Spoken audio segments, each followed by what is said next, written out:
Anthony Hartwig here with episode 2 of Coach's Corner with Poland girls basketball coach Nick Blanch. Nick, thank you so much for joining me today. Thank you for having me, Anthony. And we got a game to talk about. You guys played Canfield since we last talked. It was a good win against a strong rival. Talk about kind of the things you saw in that game and the things that you take going forward.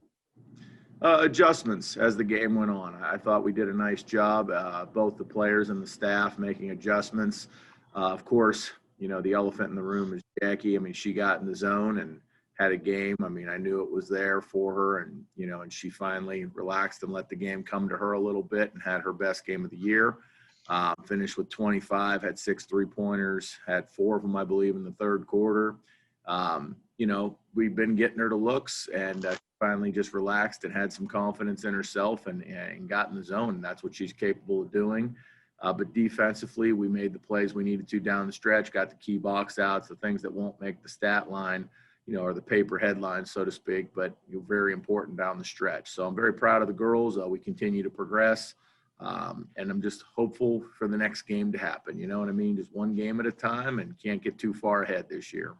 We always talk about the Canfield-Poland rivalry. What does it mean to your team, especially your seniors, to have one more game against that rival Canfield and have that down and be able to get one more win against the rival?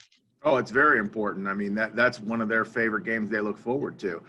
These are kids they've played against and grew up with. And, you know, off the court, all these kids get along great for the most part. I mean, like all these rivals and things of that sort, it's hyped up a lot, you know, just because it's exciting to play against each other. But off the court, these kids are all great friends. They know each other. They're before the game, after the game, you know, seeing each other generally in normal years, giving each other hugs and talking.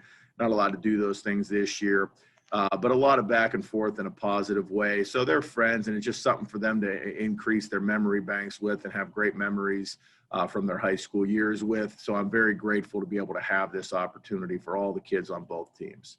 And you mentioned it, Jackie Grisdale finally had kind of her step forward game, you know, where she got 25 points at 6 threes, felt a little bit comfortable in where she was doing. You know, you always need secondary scoring, but what's it mean to have Jackie kind of start to relax a little bit and find her groove this early in the season? It's very important, and part of that's my fault. You know, I didn't do a good enough job bringing the others along and making them feel, you know, as if they could do certain things. You know, I need to do a better job working on their confidence levels, so that way there's not as much pressure on her, because right now, you know, we know that was an issue. And I think the first couple games, especially, you know, limited practices together and things of that sort with the crazy year, I think she felt extra pressure on herself to have to step up and, you know, took some shots that she normally wouldn't take. And that falls back on coaching. I've got to do a better job. And I know that, and we've talked about that as a staff, and I think we've made a lot of good strides with that, but it's a learning curve for all of us. But like I said, we go from a kid who's averaging 19 a game, and our next leading scorer has like 3 or 4 points a game. So there's a big gap there. I mean, we lost a lot through graduation last year, and we've talked about that before. Kids now that just had minor roles are now in more major roles this year, and I've just got to do a better job bringing them along, getting them to understand their roles. I mean, you know, all the things that we're lacking in right now just has to be cleaned up by the coaching. And you get kind of a week to prepare for Struthers. You got them coming into Poland on Thursday, another NEA game. What kind of things do you expect, and what kind of problems does Struthers kind of present?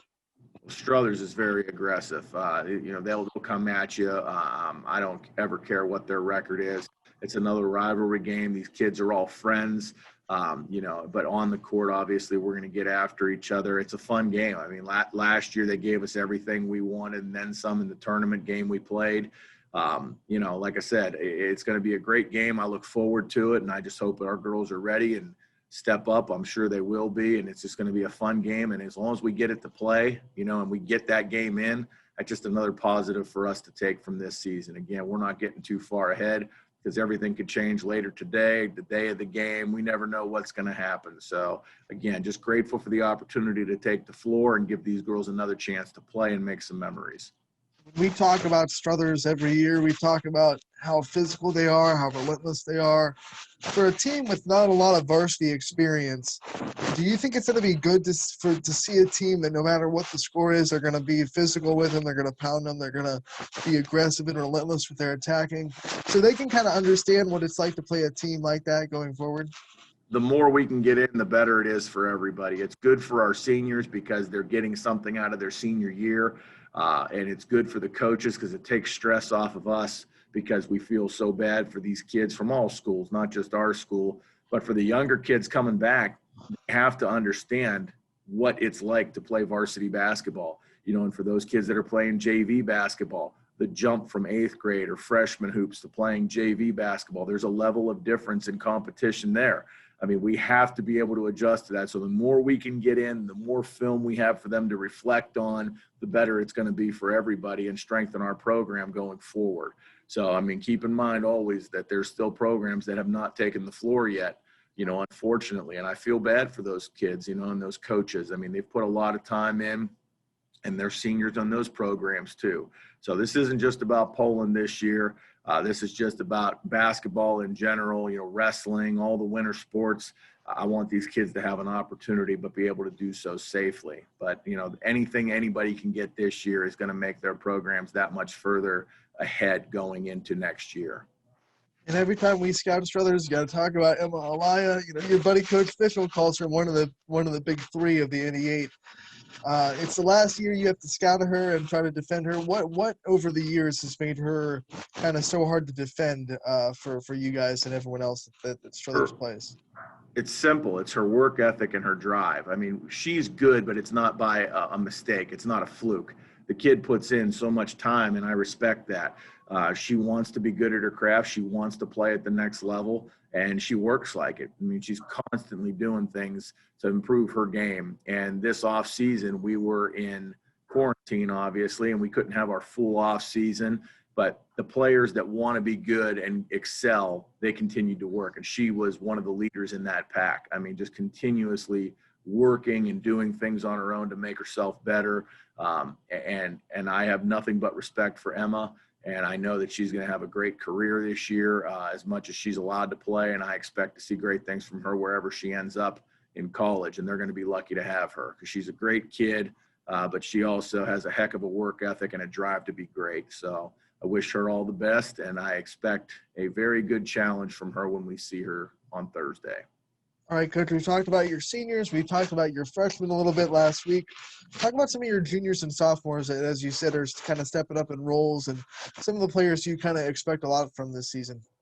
Well, the big ones, I mean, our juniors, we have Abby Farber, we have Connie Kugris, and Morgan Klutchar. I expect big things from all three of those. Morgan being a captain, she's a 3-year starter. She was on the team as a freshman that went 26-1. So, she got pushed into that role due to injury, and she's excelled. She's been a great leader.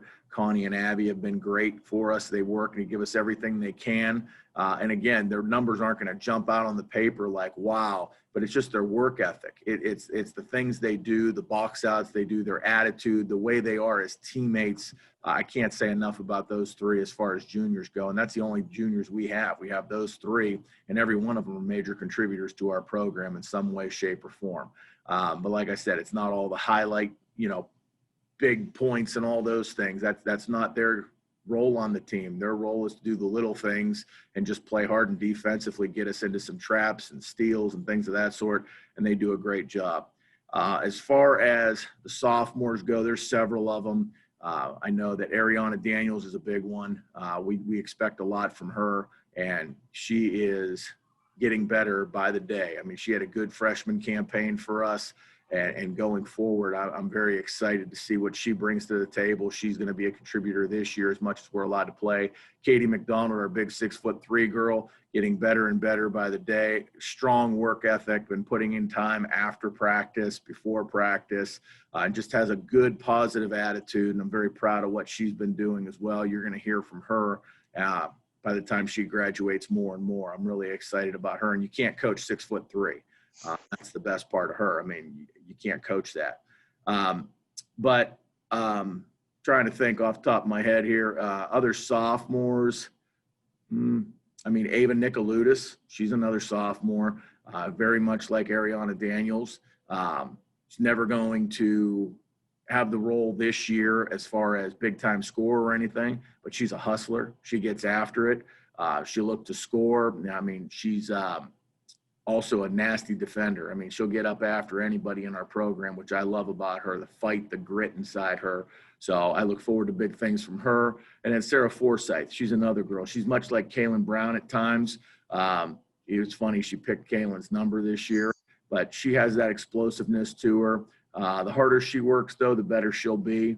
But she's got the potential to be great. It's just a matter of what she wants from the basketball program in the years to come. But the potential's there, got a good shot. And like I said, just up to her what she wants to take from the program in the next 2.5 years.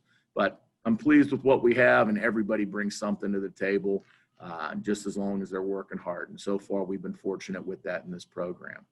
And when you look at someone like Morgan Klutchar, who is a junior, but experience-wise, he has a lot of experience, maybe more than some seniors on other teams, starting since freshman year. How much do you kind of lean on her experience with such a young team and such a little senior class? Well, I made her a captain for a reason. I mean, I pick the captains. I don't do the popularity contest things. I want people that are leaders, people that I know have walked the walk and, will talk the talk and walk the walk. And she'll do that. And she's gotten better. She's gotten more vocal, which is a good thing. But she's one of the harder workers we have in the program. And she's been there. She's done it. She's played in a regional final. We've been in the district championship a couple times in her career. So she's had a great career and a lot of experience. And she's, one of those kids that not only is going to tell these kids what to do, but she's going to do it herself. She fights like no other, and I could put her up against anybody. She can cover a guard. She can cover a post.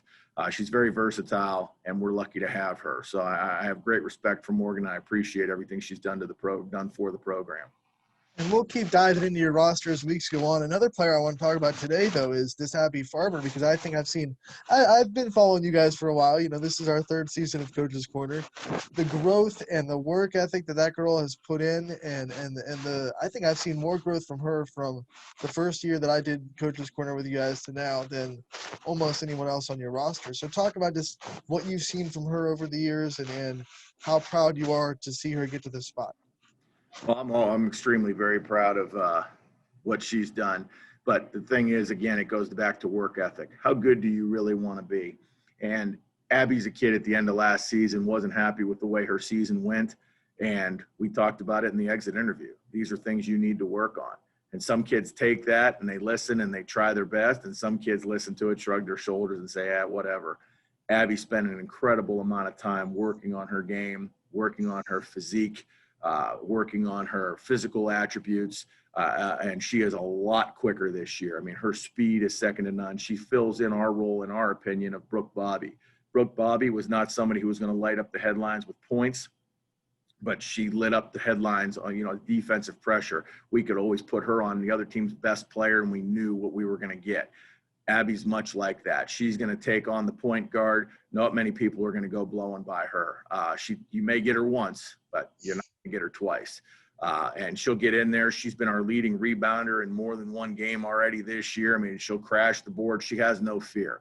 We've put her at the 4 before to run some post. She'll do that. And again, she doesn't care. Just put me on the floor. And we've relied heavily on her. She's done a lot better with her offense as well. She's getting better each game. And it's all because she wants to. It's like we talked about with Emma earlier. If you want to be something, you can. You just have to put the time in and be patient with it. Abby's done more than that for us, and it's paying off. And I look forward to what she's going to bring to the table for the next year and a half. But kudos to her. We need her. Get off the basketball court for a second, because this summer I saw you out. You were umpiring some softball and getting in. From your perspective, getting that summer kind of travel season, and I know you have a daughter that plays softball as well. How important was that from your perspective, seeing all the travel softball you did umpiring for the girls that, they didn't get a spring sports season because of COVID-19. They were able to kind of find some normalcy, and tell me some of the things you saw over the summer that kind of, helped with the mental health of athletes and getting back on a field and getting back to compete. Well, the biggest thing that I saw was kids were just grateful to be out there. I can't tell you how many times, because being an umpire, you get to go talk to these kids and have those conversations with them when they're warming up and things of that sort. I can't tell you how many times the conversation would come up about, oh, it's just nice to be out here. Even if it was a cold day, cold, rainy, how many kids and coaches were just like, man, is it great just to be here, though? It could be the other way and we could be shut down. And I heard that so much, no matter where I was umpiring, whether it was locally, whether it was in Cleveland, it didn't matter. Like, everybody was grateful to be there. And that's something strong, I think, to take from that, just how important these things are for these kids, these parents, these coaches, just to be able to play. And I think that was a big wake-up call to have that taken away, because I don't know if anybody ever thought that was possible. Like, could you really take this away from us? And when it happened, I think it kind of shell-shocked everybody. And even right now, everybody's walking on eggshells right now, because we don't know from one day to the next. I mean, the weekly reports come out on who goes purple, who goes red, who does what. And, everybody's like, oh boy, what's our county going to be this week? Are we going to get shut down? There's always rumors and speculation. And it takes a mental toll on you, not just the kids, but the adults. I mean, me personally, this has been such a roller coaster ride, and I'm trying to make the most of it. But it's frustrating. And, you just don't know what's going to happen from one day to the next with your own program. But it's not just your program. It could be somebody else's program that shuts you down, and it's crazy. But everybody is making the most of it. And I just see a lot of people grateful for the opportunity to do anything outside of their house. Last week we talked about kind of the frustration of the community. They want to support you guys in person, they can't. But over the week, you see more and more people kind of get on social media, get on YSN, and really back your program and the boys program, and the community starting to really come together. Let's talk about the support of the community and how it's still there, even though they can't be there physically. Our community's awesome. I've always said that. Our community's a special place. We're a small, little grown community here, homegrown. We have everybody here. These kids have grown up together, playing together all the way through, and that's something special. You want to do extra well for the person next to you because you've known them for so long. You know what it means to them. You know what it means to their families. But our community, nothing can stop our community. We can't get to the games, but I can't tell you the amount of people that share those live game links from YSN, or if they can't watch it live, they're getting films shared with them through Huddle accounts or things of that sort. And we have all kinds of situations going on in our program alone, but the games are getting out there nonetheless. But social media has been huge. YSN's been huge.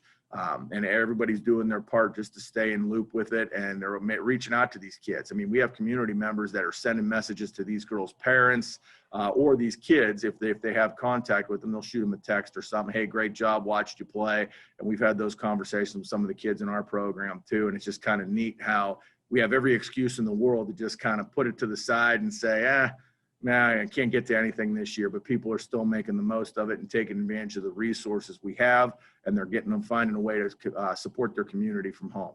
Again, everybody can have an excuse, but if you want to be a part of it, you have every opportunity to be a part of it.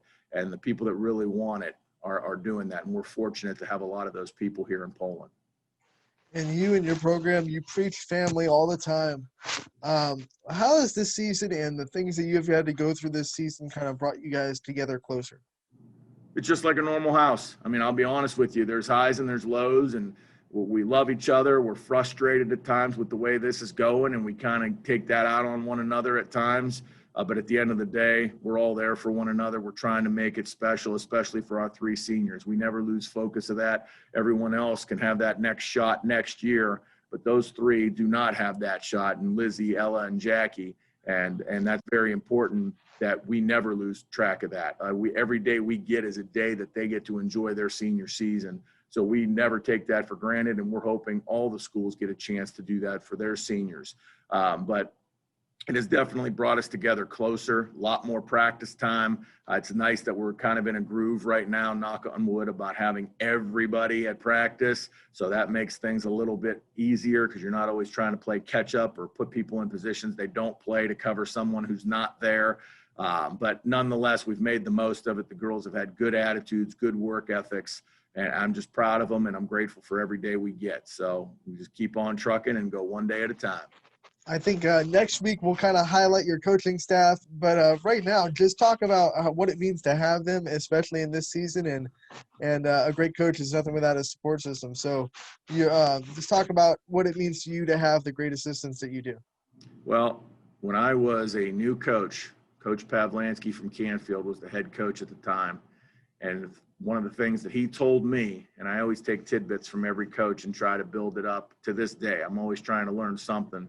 But one thing that he told me that I will always stick with me was, Nick, one of the hardest things to do as a coach is find a reliable staff. He said, because you'll find a lot of people that want to coach, but they don't want to do the work. To find people that are reliable and are doing what's best for your kids, that's the hardest thing you're going to have to do as a coach. And it's also the most important thing you're going to have to do, because these are people you're choosing to be around your kids every day. And that stuck with me. And I've taken a lot of pride in finding these people, and it's just worked out very well for us. And they love these kids behind closed doors, the way they praise these kids and talk about these kids. These kids will never know as much as how much they're cared about. But I'm lucky to have the people I do. They do a great job, and every one of them could be the head coach of this program. I get head coach just by the title of my contract, but realistically, we are all, it's a division of labor. Everybody's pulling their weight, and everybody's doing everything just as much as the next guy. And I'm just grateful to have every one of them, and they're all very important to our success in this program. Nice little tease where next week we'll kind of highlight your staff and we'll give them their props like we do every year. Coach, thank you so much for joining me this week. Good luck in the week to come, and we'll talk to you again real soon. I look forward to it. Thank you, Anthony.